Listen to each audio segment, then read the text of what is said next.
Hey everyone, Admiral Seabass here. January 1944, Great Britain, Commonwealth, and Netherlands.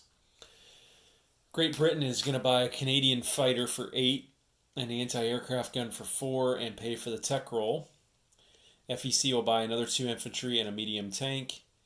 Anzac will finish their cruiser and buy another sub.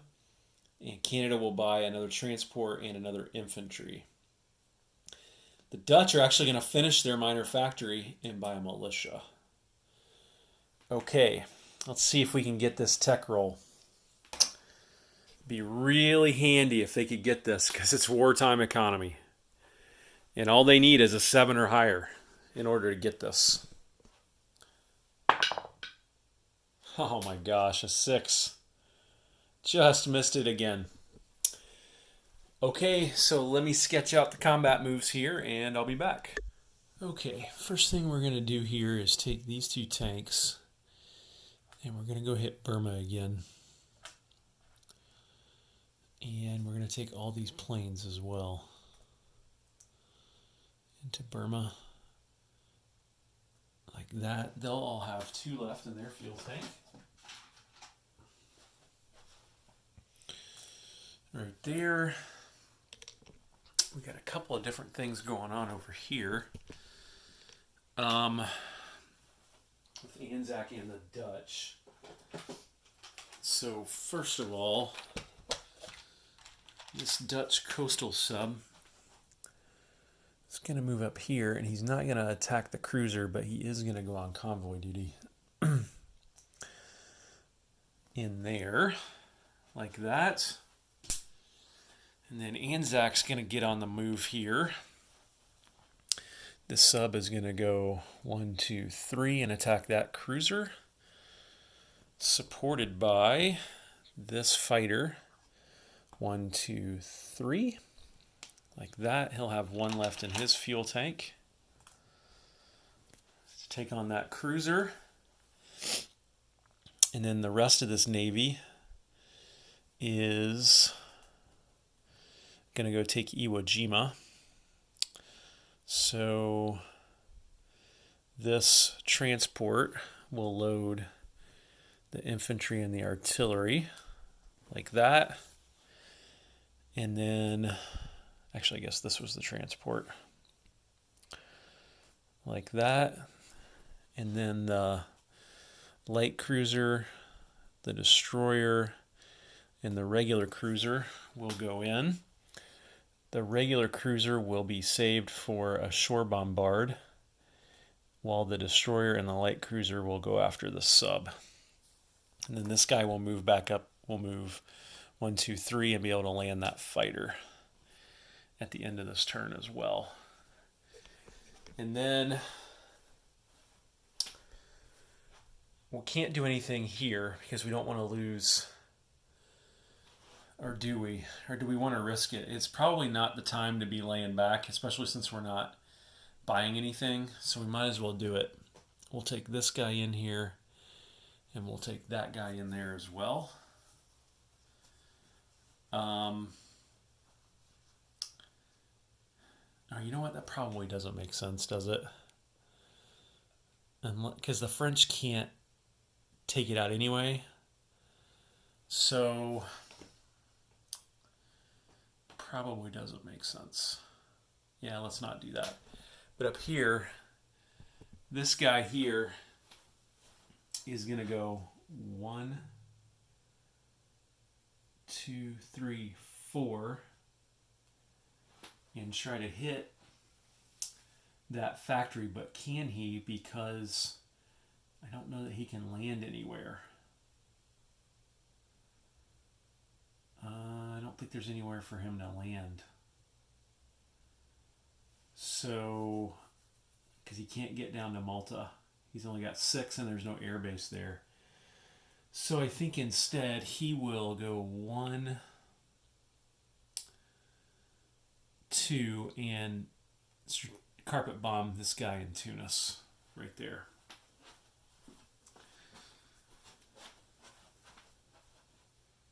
Oh, wait a minute. 1, 2, 3. Yeah, he can hit that factory and get back. So let's do that. And then there's nothing I can do up in Great Britain proper. So let's go ahead and do this one first. So there's 2 fighters there defending Milan. They will get a both roll at 3 to try to intercept the bomber. They both miss. The bomber gets to take a shot at the fighters now at 1, and he misses. And now the anti-aircraft for the factory gets to take a shot at the bomber at 3 or less. It misses. Hey, this is going to work, everybody. And now the bomber gets to do 2d6 of damage to the Italian factory. 7. All right, we'll take that. If we were the Commonwealth, 7 damage to the Italian factory. That's $7 they can't spend on something else. So 5, 6, and 7 in damage. I'll go ahead and fly him back to Gibraltar just to take care of that. I mean, he only had a 25% chance of getting onto that target, and he did it. Okay, let's do this one right here. This is across a river, and actually, you know what? I'm going to move this one to the battlefield, so I will be right back. Okay, this is across a river, so the tanks will be -1 first round of combat. So, here we go. 2 tanks at 5 or less. There's 1 hit. Fighter at 6 or less. Another hit. And 2 tacticals at 7 or less. 2 more hits. Only needed 1. And then the Japanese will have 3 defending at 4 or less. And they only got 1 hit. So FEC will lose a tank. Japan will lose all its stuff. So in that case, remove all of this stuff and the roundel. Put the FEC tank back down in Burma, and the game of ping pong continues here. These guys will all move back to Calcutta. Okay. And now let's do the Dutch convoy of the Japanese line up there. So it's +1 for the Dutch, and there's nobody on escort duty. So, and there's no result. So nothing going there.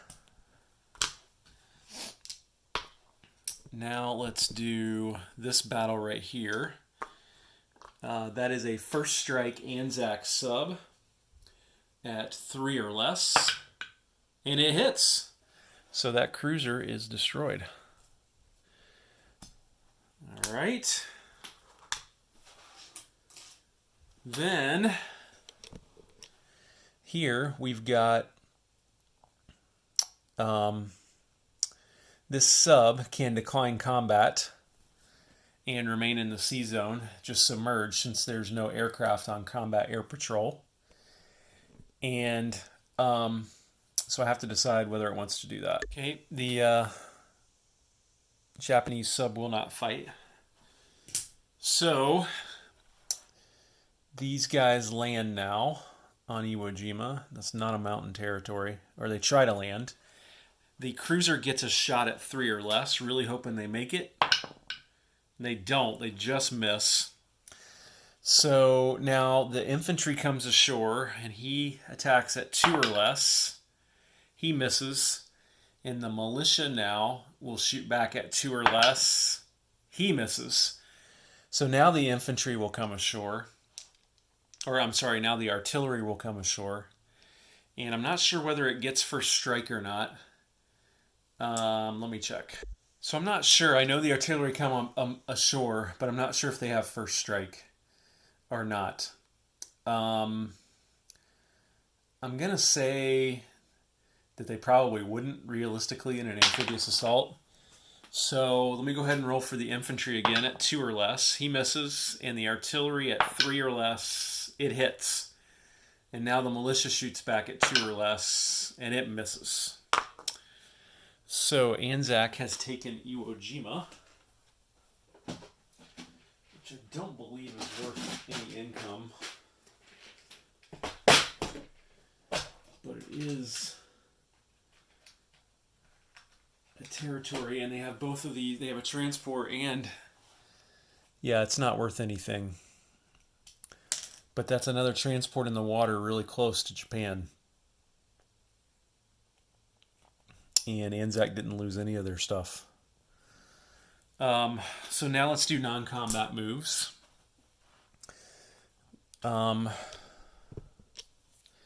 This guy will go 1, 2, 3. He has 1 left, so he'll land there. Like that. This guy stays here. And notice now, this was the key territory for getting this Navy into here. So now that serves as a super blocker. So we have blockers here, here, and here for the Allies. And in fact, the U.S. big Navy here could go hit the Japanese Navy next turn if they want to. So that opens up a lot of possibilities for the Allies now. Over here, what we are going to do is I'm going to chip him out like that. And we're going to move one of these guys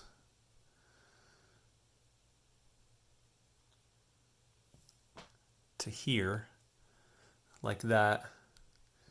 And then we're going to rail move this guy to Bombay, like that. And then down here,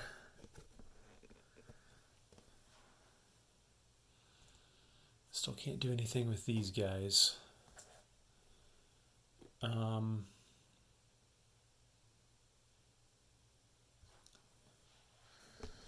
This guy is going to go 1 like that.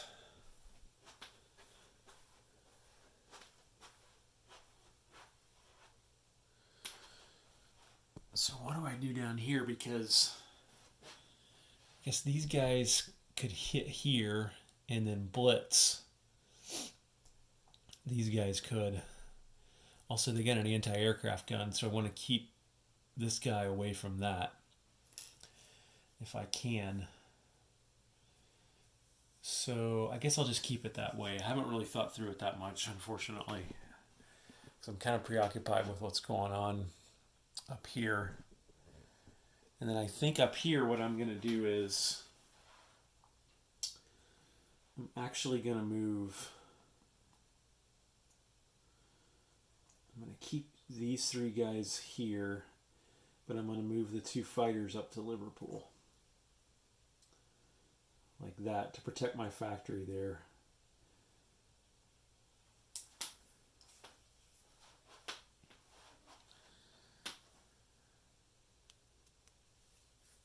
Yep, that's what I'll do. Okay, so let's go ahead and place units, and we'll start there. So the reason I moved those fighters up is because this Canadian-produced fighter will now land here in London, like that. And this anti-aircraft gun will get built here in Liverpool, like that.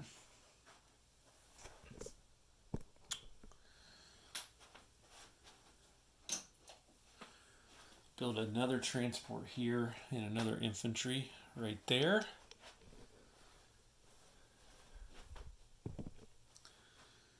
Down here we'll build another tank and 2 more infantry.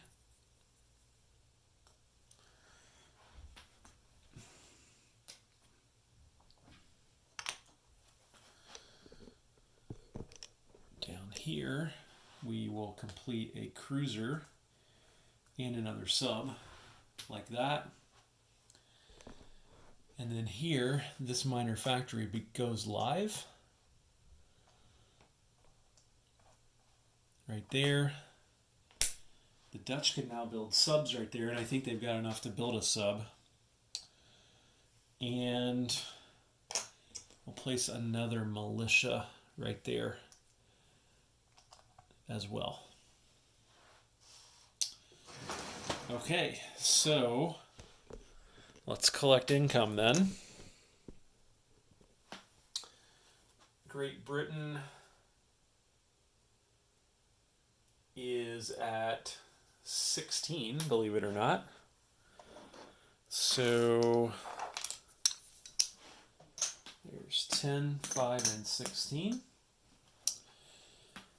The FEC is at 11, but I need to check that. I don't think I adjusted the income, so hang on. I think I've been collecting about $2 too much income every turn for FEC because of Malay.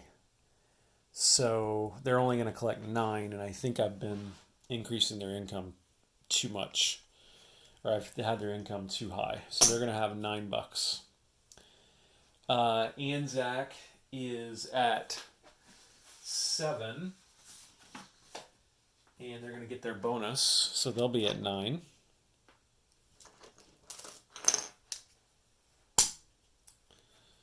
Like that. And then Canada is at 5. And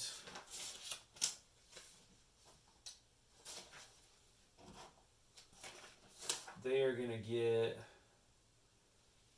$4 of bonuses. So they'll get another $9 as well.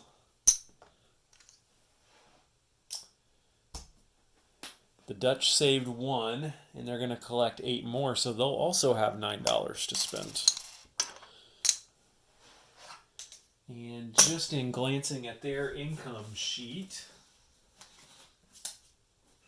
now that they have that minor factory down there, the problem is they have a sub base, so they can build subs there. And subs will cost them only $6, so they could buy another sub, and they could even start a light carrier if they wanted to. That would be interesting. Don't think I have any of those in orange. So, all right, that's January 1944 for the Commonwealth and Great Britain. This is Admiral Seabass signing off. Sorry, Commonwealth and Netherlands. Admiral Seabass signing off.